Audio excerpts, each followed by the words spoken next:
being able to provide each and every one, or all the citizenry, all the men and women with the equal and indisputable freedom, justice, equality, independence, liberty, sovereignty, fairness inside of a country and a society which is as big, large, and densely populated as India is, will not always be possible, feasible, practical, reasonable, anyways. And that means freedom is neither easy nor simple.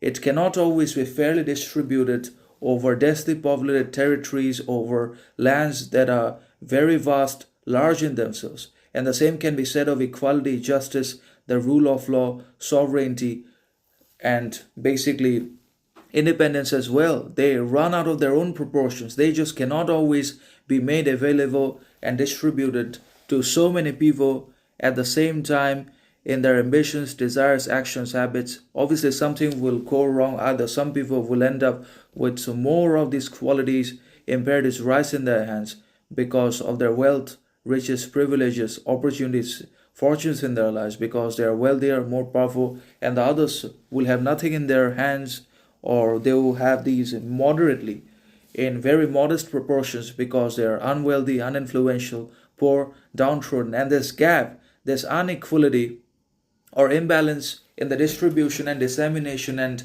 embrace of basically freedom, independence, sovereignty, justice, equality, liberty, etc., will eventually lead to not only corruption but also thievery, exploitation, manipulation, violence, instability, and many other evils inside, obviously, of large countries and densely populated democracies as India is, which we're already seeing spiral into chaos. Everything will somehow, someway descend into madness, insanity, not because freedom is not available, but because freedom itself runs out of its quantities, qualities, and proportions when it's meant to be distributed for so many people, when it has to make itself available for so many people. Even the governments, organizations won't be able to do that. And that means being able to always provide everyone with equal justice, assistance, aid will always be impossible, or it's just not possible for any governments, organizations, representatives of politics in the world, considering that politics also had to make sure its own survival by creating division,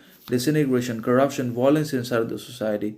So obviously, but we can help each other out, being citizens, being humanity. We must always be able to provide each other with help, assistance, justice, equality, reciprocity. We must always be willing to help, assist each other out of our problems, and provide with basically as much humility, reciprocity, respect, kindness as we can towards